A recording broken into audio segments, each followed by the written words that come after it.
Top quality और consistent performance के लिए सिर्फ सिल्वर पंप नाम याद रखना।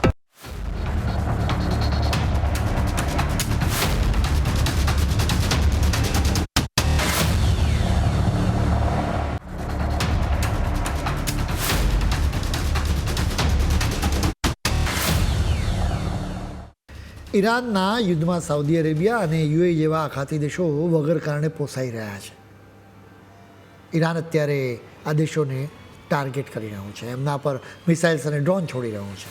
આવી સ્થિતિમાં દુબઈના લોકો તરસવા લાગ્યા છે. હવે સ્વાભાવિક રીતે તમને સવાલ થાય કે આ યુદ્ધના લીધે પાણીનો પ્રોબ્લેમ કેવી રીતે થાય? વાત જરા એમ છે કે ઈરાનના ઓઇલ ભંડારો અને રિફાઇનરીઓને ઇઝરાયલ ટાર્ગેટ કરી રહ્યું છે.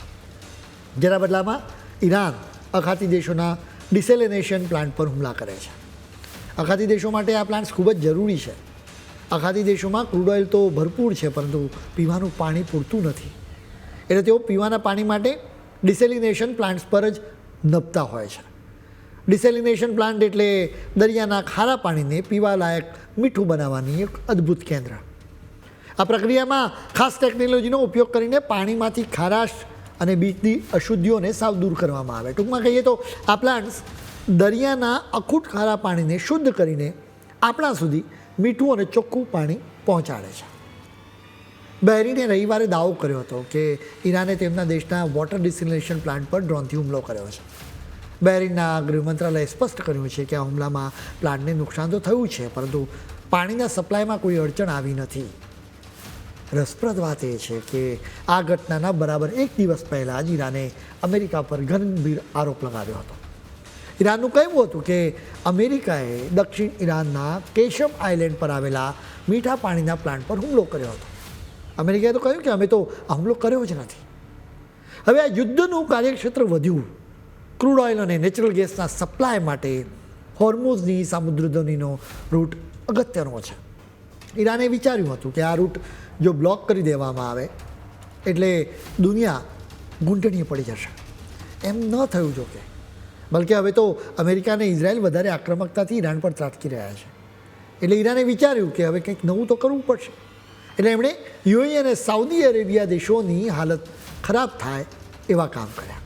એટલે ડિસેલિનેશન પ્લાન્ટ્સને ટાર્ગેટ કરવામાં આવ્યા. ઈરાને દુબઈના જેબેલ અલી પોર્ટ પર હુમલો કર્યો. આ પોર્ટ દુનિયાના સૌથી મોટા ડિસેલિનેશન પ્લાન્ટની ખૂબ જ નજીક છે.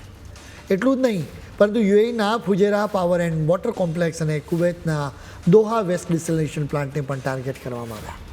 આ બંને પ્લાન્ટ્સને નુકસાન થયું છે. એટલે વાત એ છે કે અમેરિકા અને ઇઝરાયલ ઈરાનનું ગળું પકડી રહ્યા છે, ત્યારે ઈરાન અમેરિકાના મિત્ર દેશોના ગળા પર હુમલા કરી રહ્યું છે. ગલ્ફના દેશોએ પીવાના પાણી માટે મોટાભાગે આ ડિસેલિનેશન પ્લાન્ટ પર જ નિર્ભર રહેવું પડે છે. એટલે જ નિષ્ણાતો તેને યુદ્ધના સમયે સૌથી નબળી કડી માની રહ્યા છે. જો આ પ્લાન્ટ પર હુમલો વધશે તો આખા વિસ્તારની આર્થિક સ્થિરતા જોખમમાં મુકાઈ જશે. ખાસ કરીને બહેરીન, કુવૈત અને કતાર જેવા નાના દેશોમાં તો આ જ પાણી પીવા માટે વપરાય છે. આ દેશો એના પર જ નભે છે. એટલે આ માત્ર ઇન્ફ્રાસ્ટ્રક્ચર નથી, પરંતુ માનવતાનો વિષય છે. જો અહીં પાણી સપ્લાય ખોરવાયો તો લોકોના રોજિંદા જીવન પર તેની સીધી અને ભયાનક અસર પડશે. બહેરીનના વોટર પ્લાન્ટને નિશાન બનાવવામાં આવ્યો, જે એક ગંભીર ચેતવણી છે, કારણ કે આ પ્લાન્ટ્સ લાખો લોકો માટે જીવનરેખા સમાન છે. વર્ષ 2010માં જ સીઆઈએના એક રિપોર્ટમાં ચેતવણી આપવામાં આવી હતી કે જો વોટર ઇન્ફ્રાસ્ટ્રક્ચરને નુકસાન થશે ને તો આ દેશોમાં રાષ્ટ્રીય કટોકટી ઊભી થઈ શકે. જોકે કેટલાક દેશોએ પાણીનો સંગ્રહ કરવા માટે જળાશયો અને પાઇપલાઇનનું નેટવર્ક બનાવ્યું છે, પરંતુ બહેરીન અને કતર જેવા નાના દેશો પાસે બેકઅપની મર્યાદિત સુવિધા હોવાથી તેમને વધુ જોખમ છે. આની અસર માત્ર પાણી પર જ નહીં, પરંતુ ફૂડ સિક્યોરિટી અને આર્થિક વ્યવસ્થા પર પણ પડશે.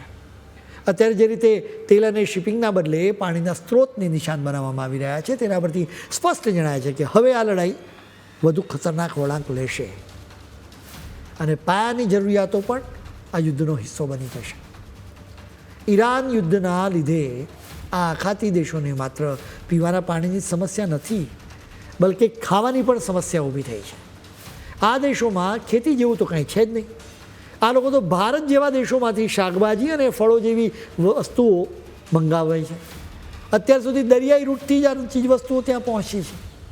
હવે રૂટ બંધ થઈ ગયો છે. હવાઈ સેવા પણ મર્યાદિત ચાલે છે.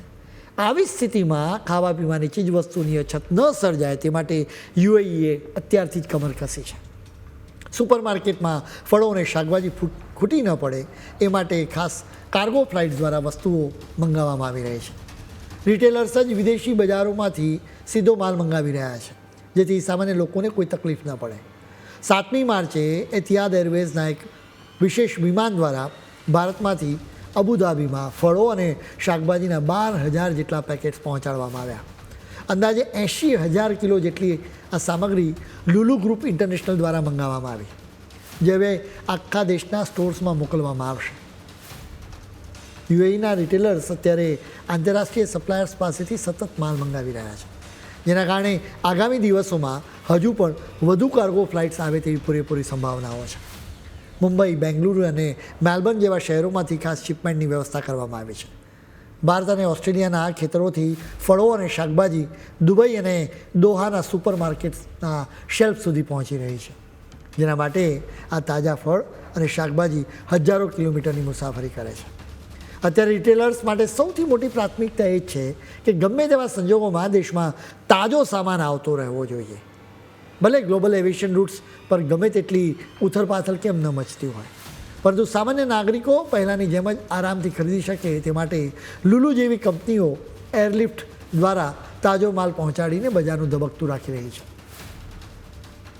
અત્યારે કોઈ રીતે આખી દુનિયાના લોકો ઈરાન યુદ્ધની અસરો ભોગવી રહ્યા છે. લોકોના કોડિયા સુધી યુદ્ધની ભયાનક અસરો જોવા મળી રહી છે.